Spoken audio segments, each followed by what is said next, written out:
Yo, what is going on, guys? J.Yumeko here, and today we're back with some more Crimson Gray. Now, last time we left off, our girl here, she kind of snapped on us, and now we have found ourselves locked in a presumable basement. She has chained us there to a wall. And yeah, I think we're about to die. So without further ado, let's get right back on into it. And before we jump in, if you enjoyed this video or if you enjoy any other videos like this or any other series on my channel, then I highly recommend that you hit the subscribe button, turn on post notifications so you'll be notified when a new one of these videos comes out. Alright, let's jump back on into it. Let's see, boom. Alright, so I believe, I assume this is where we left off. So we can try to remove the chain, look for weapons, look for tools, and make something for Lizzie, or don't try anything. Now we are in a bit of like a pickle here, right? Because we try to remove the chain. Who knows if that works or not? I mean, like, Jesus Christ, there's so many different things that could go wrong. I don't know if I fucked up or if this is how it's supposed to go down. So I think, like, right now, we gotta go into survival mode. I really think we have to go into survival mode here.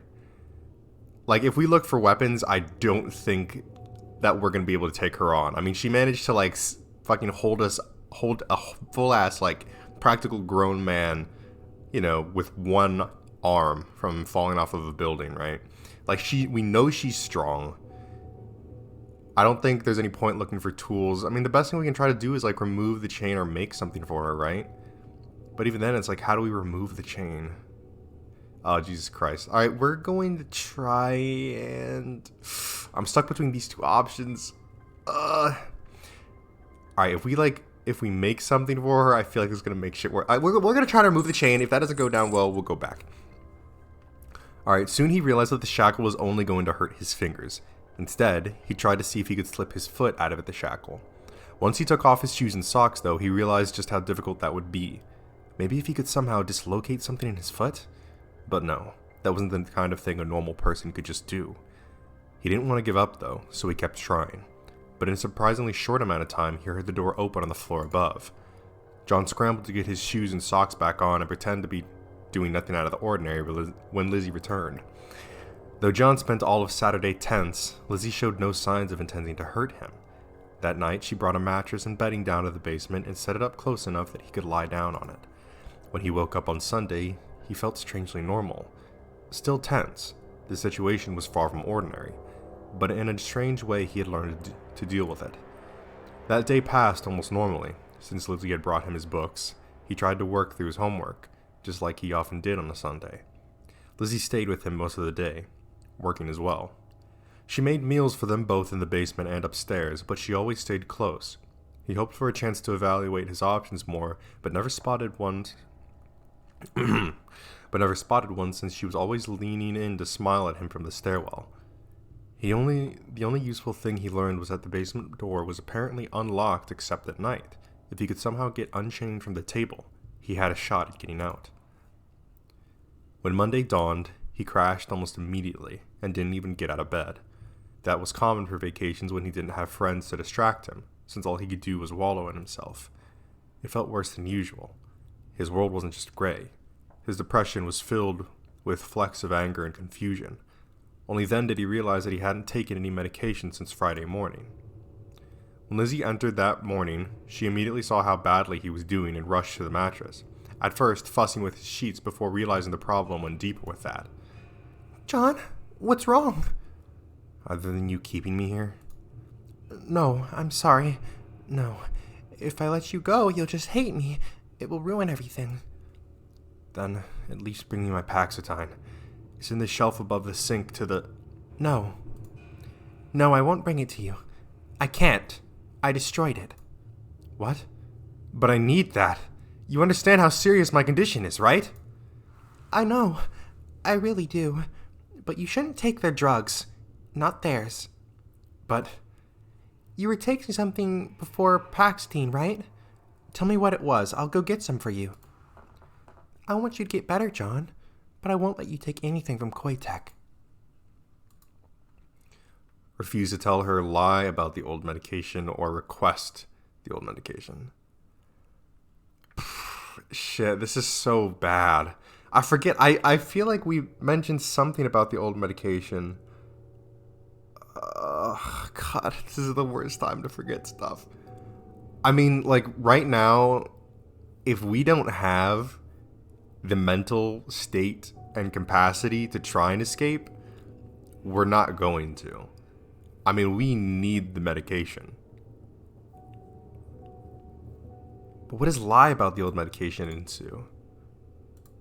Let's see what that says. Afraid she might be trying to drug him, drawn struggled to remember other medications he tried. He mentioned a few names of ones that hadn't seemed to have much effect on him. Alright, we're not going to do that. We're going to go to load. We're going to go ahead and request our old medication. Thinking back, John tried to remember the medications that had seemed to do some good. Maybe they weren't as good as Paxatine, but they were better than nothing. Okay, just wait right here. Apparently, just remembering all the chemical names he listed, Lizzie hopped up the stairs and practically slammed the door in her hurry on the way out. Abruptly alone, John realized he had another chance to act. Make something for Lizzie, look for tools. Look for... you're really fucking me up here. Oh, Jesus Christ. Okay, Jesus. Okay. Trying to remove the chain did nothing the first time.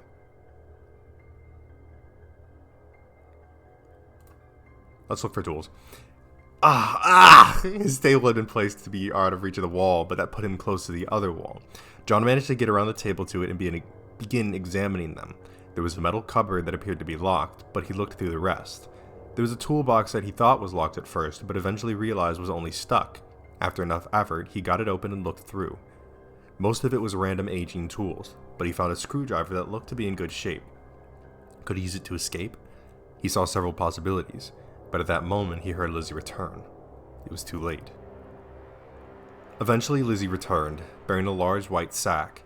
She triumphantly emptied it out on the table, dumping an entire pile of pills in front of him. She'd gotten every drug he'd mentioned, even the prescription ones. He hated to think about the nasty consequences if she tried to give him all of these at once. But instead, Lizzie just brought him a glass of water and set it down beside the pile. Take anything you need to get better, okay?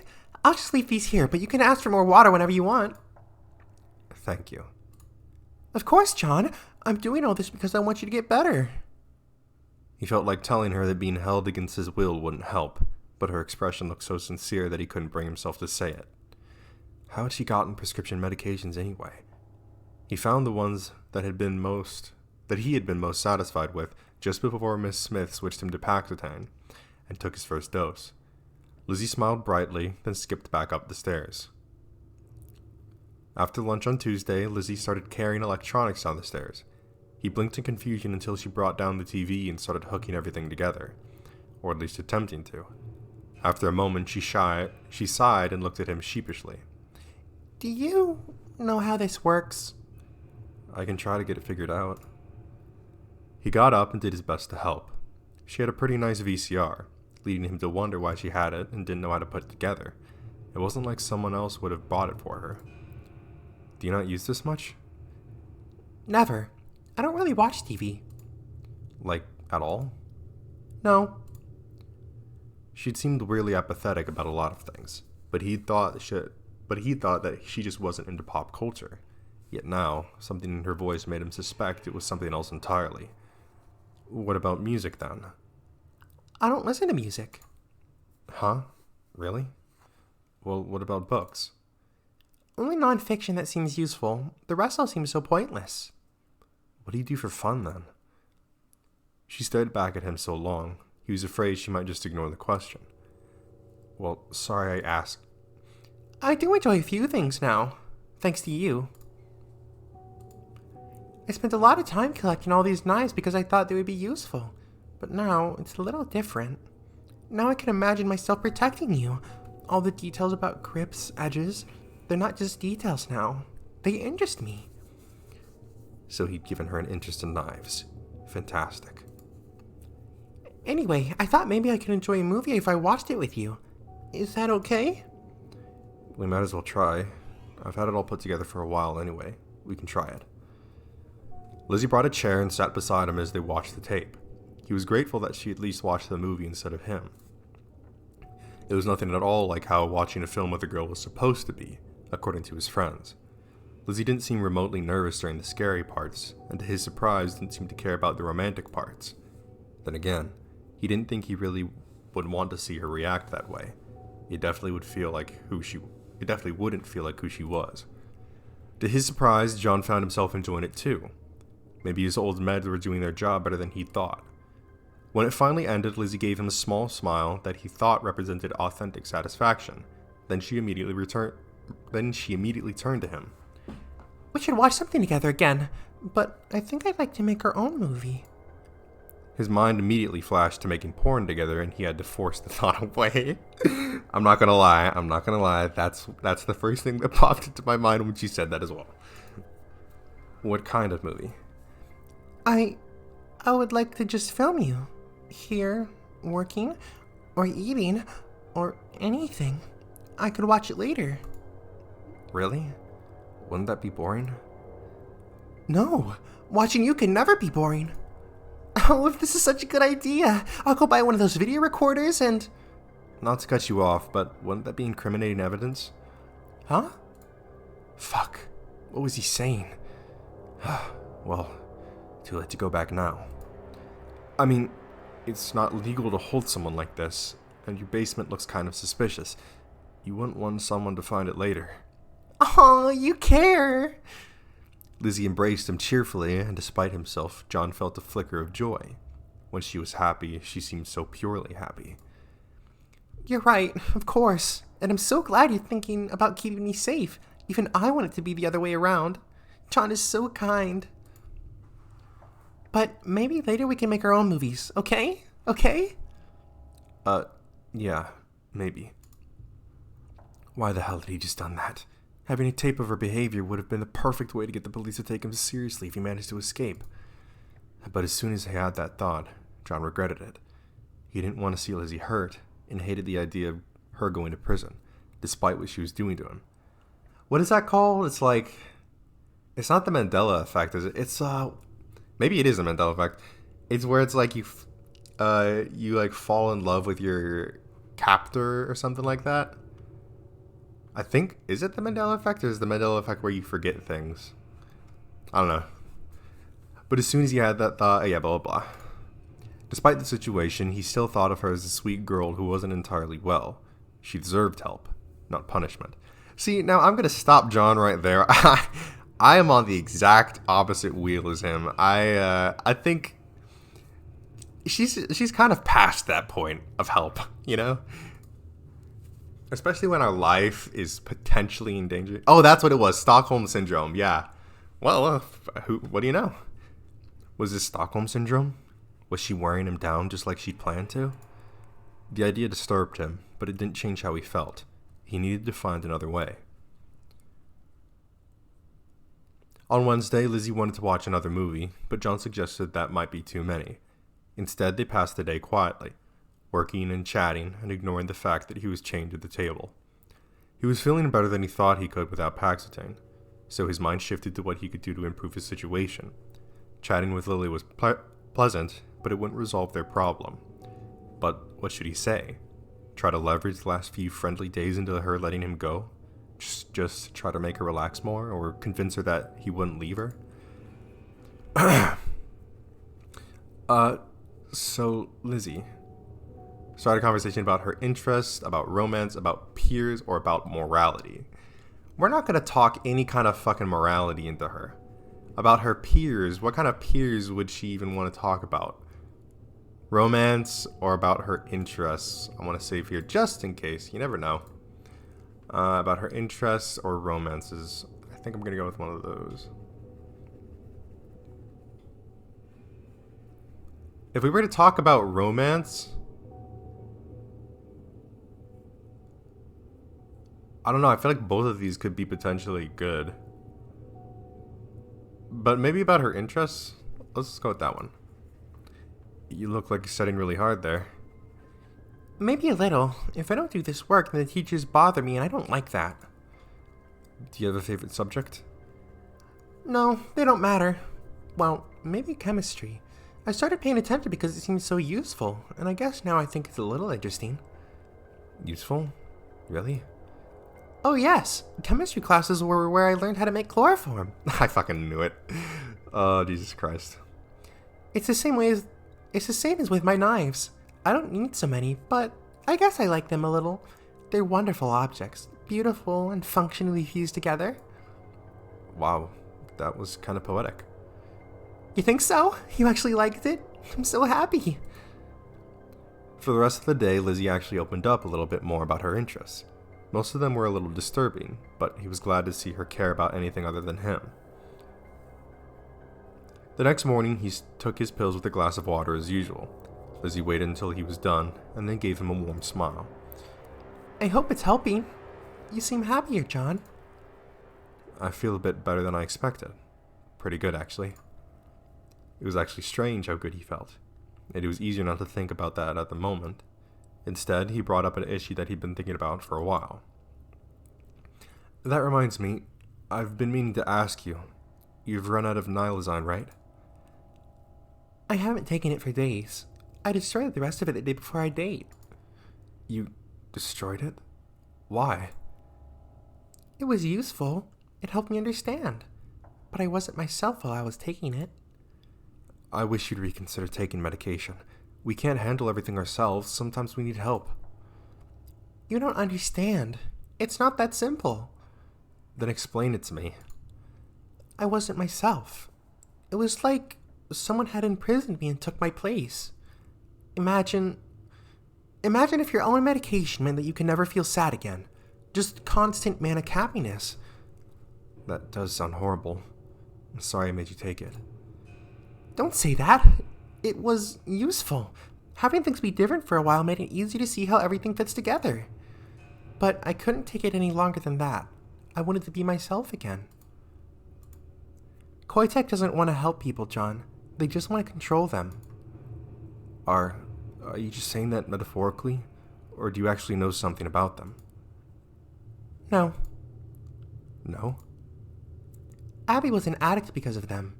I never cared about her, but I saw what Koitek's drugs did to her. They didn't change who she was. She was always horrible. The drugs made her identity obvious. Not like you, John. You're still so kind, even though you were taking that drug. But they won't be satisfied with that. Are you seriously saying Koitek is some kind of conspiracy?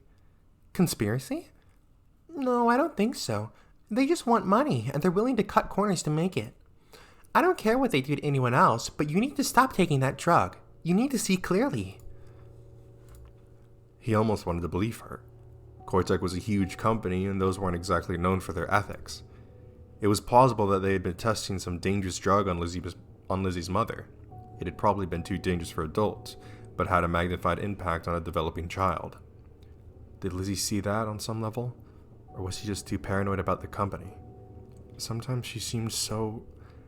And you should stop seeing Miss Smith. She's trying to steal you away, I'm sure of it. Lizzie, don't be ridiculous. She's 10 years older than me, and a school counselor. I can't trust her. You can't. You shouldn't. Calm down. No one's gonna steal me away. She stared at him as if she desperately wanted to believe his words. A moment later, she gave an odd little half shrug. I came in today to say I needed to run some errands today, so I'll have to leave you alone. Okay, John? Yeah, sure. She left the room, and John knew that he had a rare opportunity, but he found himself sitting and thinking. Was it possible that she was right about the Paxitine? He hadn't taken it in several days, and after a few low points, he actually felt much better than usual.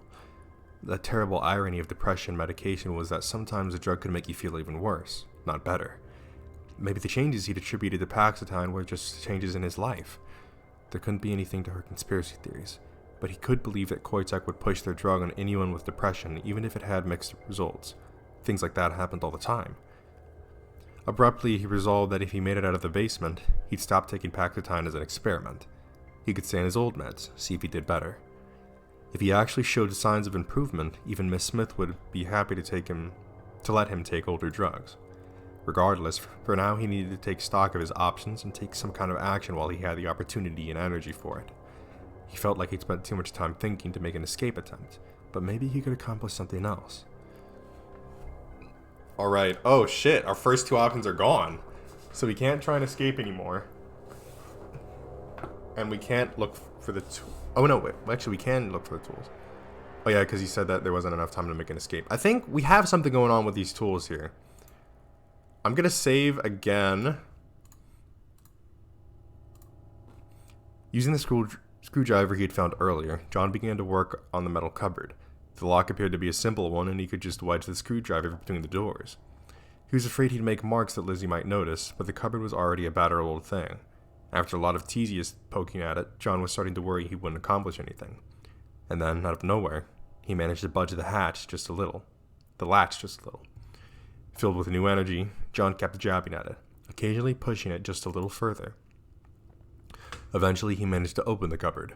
It made a painfully loud sound, but he was fairly confident Lizzie wasn't back yet, and now he could finally see the tools inside. His first feeling was that he had just wasted most of his effort. Most of the tools were useless things like rakes and mops. But then he spotted it leaning in the back, a crowbar. It was a little odd, but it looked sturdy. But though the legs of the table were metal, the joints to the top weren't strong. Maybe if he struck it with a crowbar, he could bend it a little. The idea filled him with hope, but he rejected trying it immediately. He had wasted too much time, and there would be no way to hide an action like that. He needed to escape just after Lizzie left. Instead, John replaced the crowbar, closed the cupboard, and returned to his seat, hoping the fact that it was unlocked wasn't too obvious. Alright, we're making progress. On Friday, John woke up, stretched, yawned, scratched at the shackle on his leg, and got up to brush his teeth. It was only while brushing his teeth and staring at the walls of knives that he realized how normal this bizarre situation had come. 1 week ago, Lizzie had been asking him out on a date, and they'd gone out like a normal couple. It felt like a lifetime ago. When he heard the basement door open, he didn't even glance up. He knew it would just be Lizzie again. He just rinsed out his mouth and set his toothbrush aside. Is there a bathroom down here? Is there a toilet down here? Or do we just have a bucket? Good morning. Can you believe it's been a week already? I was just thinking about that, actually. Hasn't it been wonderful? We've been together every single day. It's bliss. You know, we haven't done anything that we couldn't have done without the kidnapping. But that's the point. She skipped it past him to the wall. Oh, she skipped in past him to the wall of knives. Lizzie held her arms behind her back as she examined them eagerly. When we were together at school, part of me was afraid that we were both pretending. Even when we were alone, I wasn't myself. Lizzie chose one knife from the wall, caressing its edge slowly before taking it up. She turned to him, eyes unnaturally bright. A boy couldn't have done all those ordinary things with me after seeing the truth. You're saying I'm not normal? And I wouldn't want you to be. She came closer, knife swaying back and forth as her gaze remained fixated on him. She was close now, close enough that she could have kissed him or stabbed him. I want you to learn that you shouldn't be afraid of me. You know I would never pick up a knife to hurt you, right? I wanted an answer. Jesus Christ. So many options. Oh, God. Agree, disagree, or kiss her.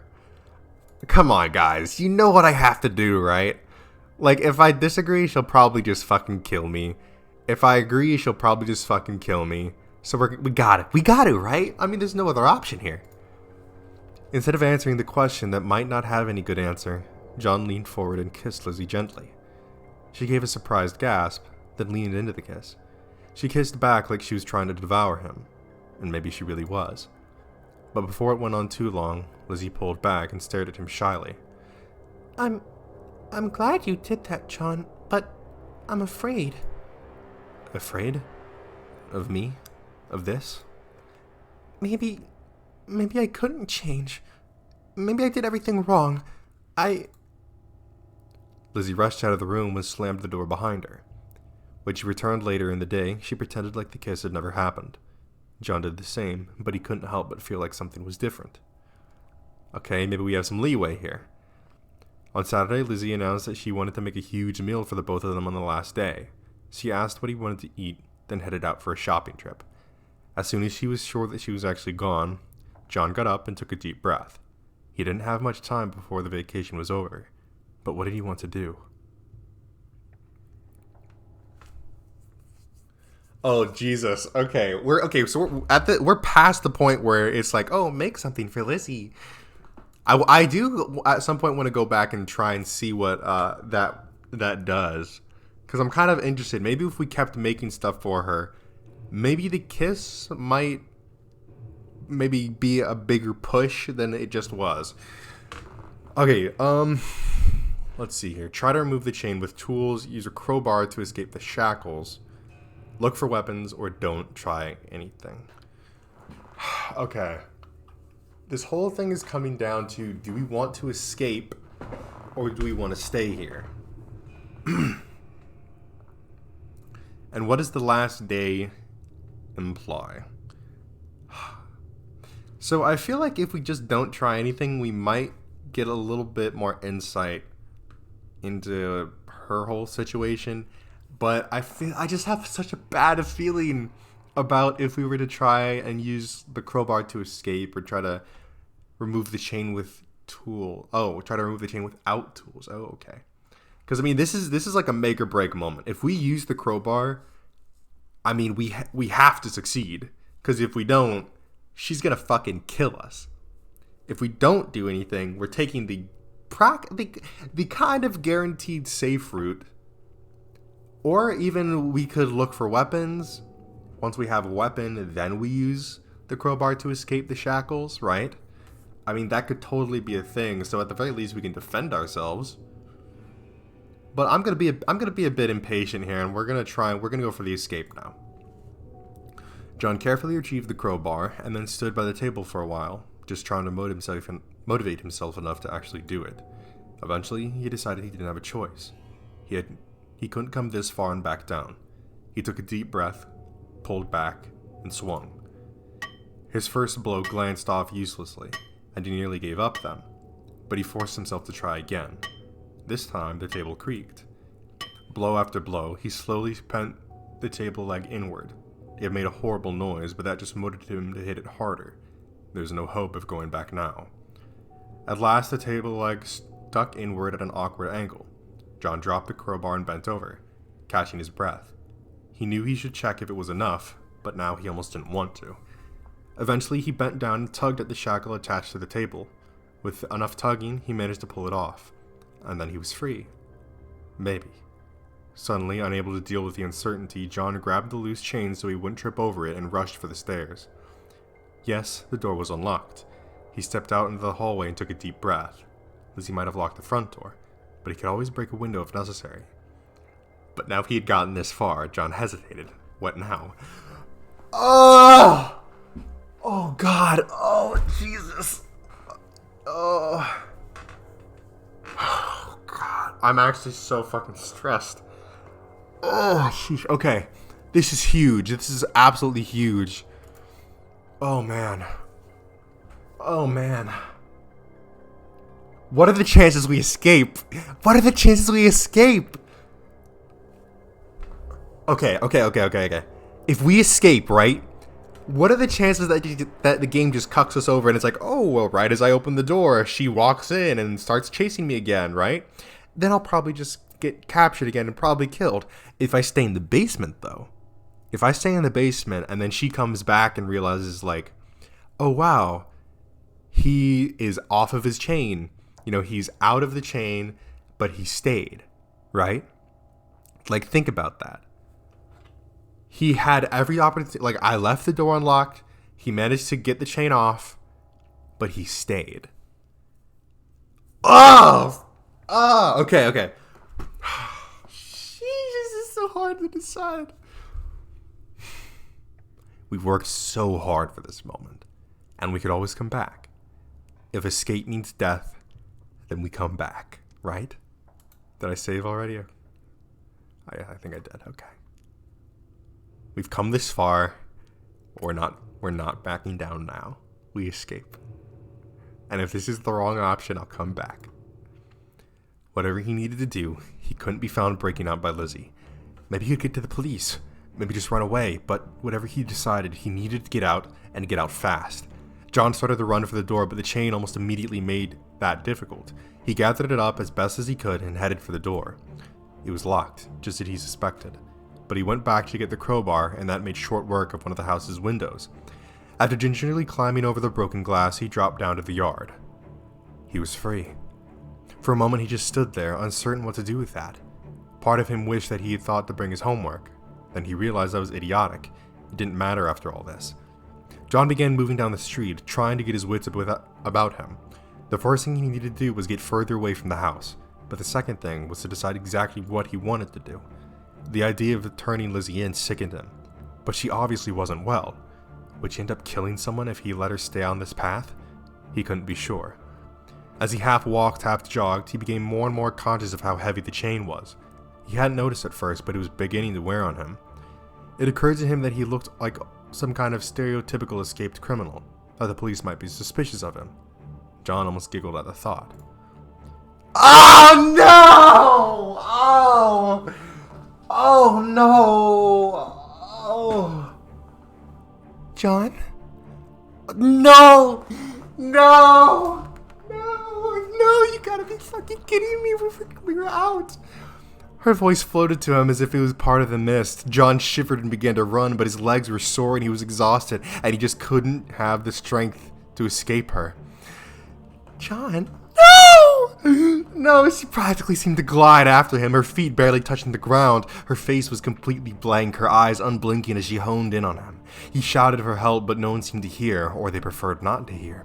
She caught his sleeve and he tumbled to the ground. John tried to scramble backward, but she stepped on the edge of the fallen chain and he realized that he couldn't escape. John, why did you leave? Will you even listen to anything I say? Walking closer, Lizzie bent down toward him, axe ready. To his surprise, he saw a tear roll down her cheek. I'm sorry, John. This is my fault. Just watching you, we had something good and pure, and I destroyed it. I destroy everything I touch. Her words sounded similar to some of his own darkest thoughts, but it was too late for that. Too late for anything. John swallowed and let the mire of depression consume him. Go on then. Do what you're gonna do. I never wanted to hurt you, John. I would rather die. You don't believe me? Well, I mean it.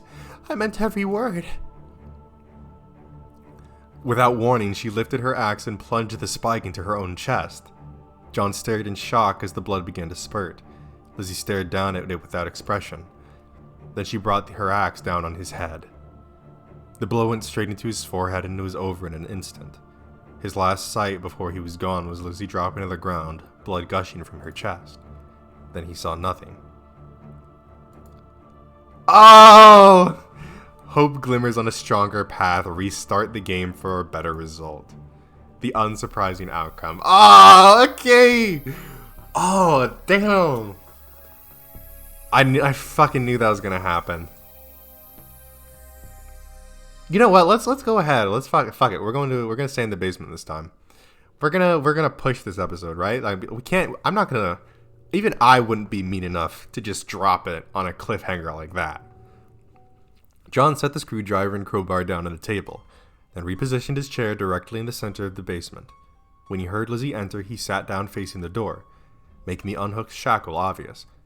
Lizzie came down the stairs not long after, a smile on her face, and then she saw him, and her expression became utterly blank. Hello, Lizzie. You stayed. I didn't have to do this. This is my fault. Lizzie, calm down. Please don't get upset. But I kidnapped you, and...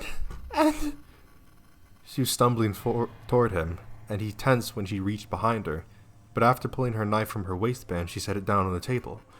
I almost ruined the only thing I had. I'm sorry, John. I'm sorry. Sorry. So sorry. So sorry. The pain in her words was heartbreaking. Lizzie began to crumple, bending over with her back arched painfully. He moved to wrap his arms around her, keep her from curling against herself. Why? Why are you so kind? Lizzie, I don't want to hurt you either. Please calm down. Why did you stay? Why? Because I trust you, Lizzie, and I would like you to trust me more. Oh no, and I would like to trust you more. You don't have to do anything like this. I won't leave you. I just wanted to be happy. To smile sweetly and say I love you. And I do love you with everything I am, but there's so much of everything. It's okay, Lizzie. Let out what you feel. I can't believe you stayed. I can't believe you're holding me. Still in his arms, Lizzie unleashed peal after peal of insane laughter. There was an unearthly quality to it that made his skin crawl, but John just held on to her tighter and closed his eyes. Eventually, the laughter faded and she was still there. The tension in her body had dissipated, leaving her resting against him. When she looked up into his eyes, there was a sweet love there, and also an intensity. He had never seen both of them in her at the same time, and it made him shiver involuntarily, but not necessarily in fear. John loves me. Yes, I do. I won't leave you. I never thought it could be like this.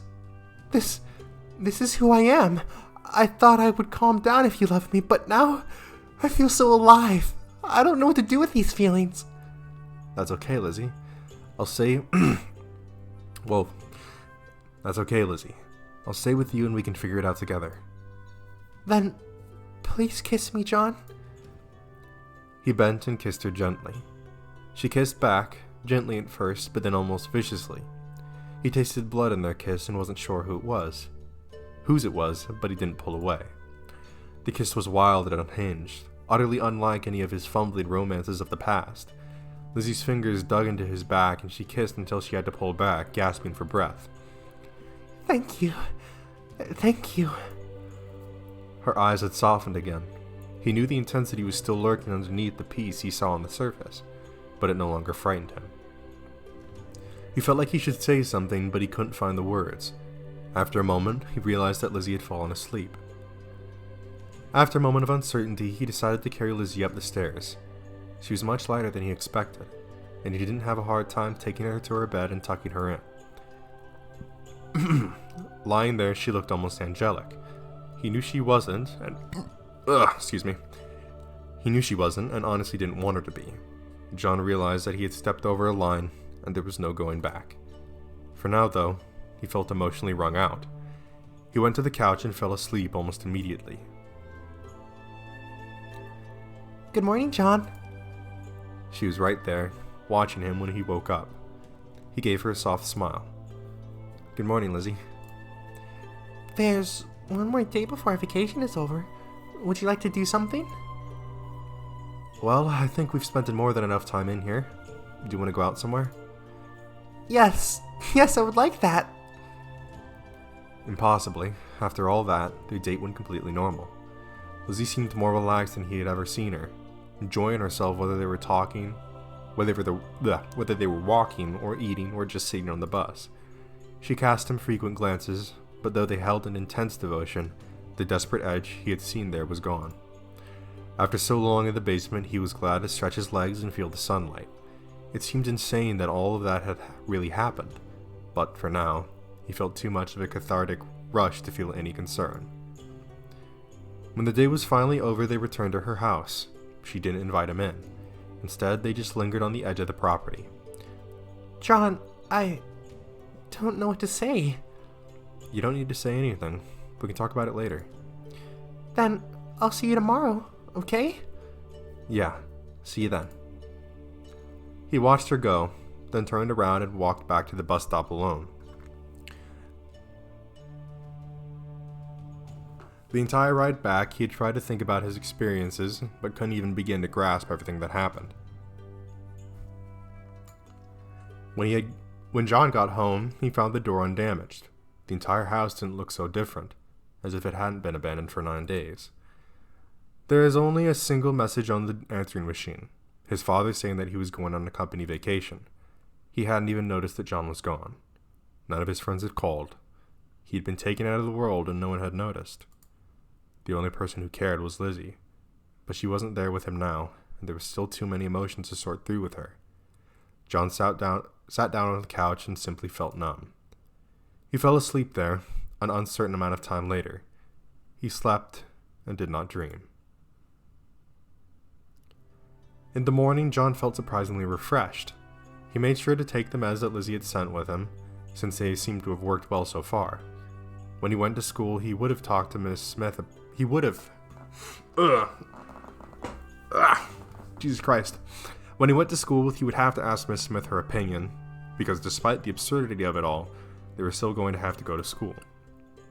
Lizzie wasn't waiting for him outside his house, which was probably a good thing, he decided. The walk to school and the crisp air gave him time to focus.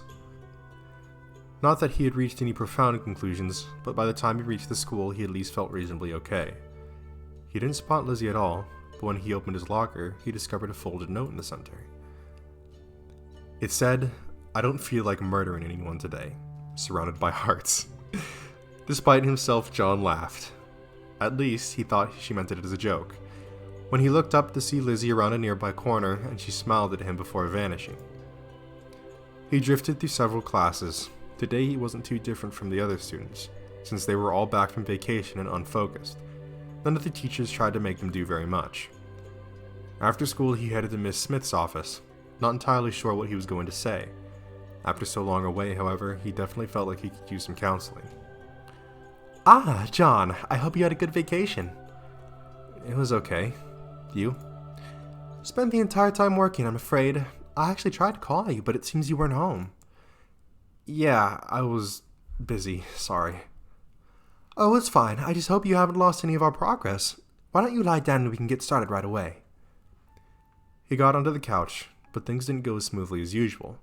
Miss Smith was doing her best, but he just couldn't concentrate. It didn't take a genius to know the reason. He needed to decide exactly what he was going to do. If he wanted protection from the police, this would be his best chance to ask for it secretly. Or even if he skipped some details, Miss Smith might be able to provide some help of some kind. Or maybe she wouldn't. Or maybe he shouldn't tell her anything. It had all worked out for the best, hadn't it? Something on your mind, John? We're gonna save again. Lie about everything, hint that you're worried about Lizzie, ask for more Paxatine, or tell her the truth. I mean, come on. We are not throwing all this away. We are not throwing all this away. If we tell her the truth, she'll probably think that we're just crazy. If we ask for more Paxatine, then Lizzie's gonna fucking get mad at us again and kidnap us again or some shit. We're lying. Fuck that. I don't know. This vacation was weird. I felt okay. Not great, but okay. Were you able to take a trip with your family? A change of scenery might have done you some good. Nah, we didn't do anything. But I guess a few things have changed for me lately. Maybe you're right. Apparently Miss Smith thought he was doing better, because she ended their session early and let him go home. On his way out, he spotted Lizzie watching him from the shadows. He smiled at her and she smiled back. But that was all. And for now, that was enough. John started walking. The school year got away from him a little. Despite everything he'd been through, John found himself returning to something like a routine. His time with Lizzie was strange. At times, she was even sweeter and more devoted than before, but occasionally she showed flashes of something else. Once, when a classmate happened to smile at him, Lizzie explained at length about how she wanted to dismember the other girl one limb at a time. John just held her and stroked her hair. Jesus Christ. Maybe he was going crazy, but he no longer minded those parts of her. He much preferred that Lizzie to the one who had tried to hide her true nature from him. He wasn't sure if it was just his imagination, but he almost felt like there was a little more color in the sky than there had been before. On occasion, he still headed to the library to try to look up more about Koitek, see if he could find anything out more about Lizzie's condition. Jeez, I'm just losing my reading ability right now. It wasn't going terribly well. All he had to go on was some old microfilm and random ideas, which is part of why he brought Lizzie, but she seemed uninterested. Eventually, he sat back and pondered how to go forward. This isn't working. We need to come up with something else. When I was at your house, you made some pretty strong statements about Koitek. Do you know anything about them? Nothing specifically. I just have a strong feeling that you shouldn't get involved. Well, I think you were right about the Paxitine, so I'm happy to take you seriously, but I don't think I want to go full conspiracy theory yet. And even if it was true, what could we do? I mean, we're just a couple of kids. It's not like their secrets will be printed in the local paper. Maybe it's best we don't worry about them, for now. For now, sure. But later, if there's any chance that we could learn more about you. Not to try to change you, Lizzie, but you want to know, don't you? I don't care, but if you think it's important, then it's important to me too. But yes, maybe now is the best time. We're too young to deal with something like this. If any of this is true, I wonder if we'll ever be old enough for it. There's something I wanted to ask you. It's not so important, but it's soon and it matters to me. Of course, go ahead. What is it? The country fair is coming up next month. Can we go? Together? Well, I've always thought it was a kind of cheap event, but it wouldn't be so bad with you. Yay! I look forward to it. It was only later that John remembered something some of his classmates had said. Elementary schoolers went to the fair to play games, middle schoolers went to the roller coasters, and high schoolers went to get laid. Was that what Lizzie had been meaning to imply? Had he just signed up for more than he had realized? But over the next several days, she didn't act any differently, and just seemed to look forward to it with innocent anticipation, so it felt awkward to bring up. And the longer he didn't mention it, the stranger it got. And so, day by day, they eventually reached the date of the county fair. Alright, we're gonna stop it right there, baby. Save, return to main menu. Alright, so some very interesting things happen this episode. We got one of the bad endings, one of probably the many bad endings there. But looks like we are on the track to possibly a better ending, the good ending. Who knows?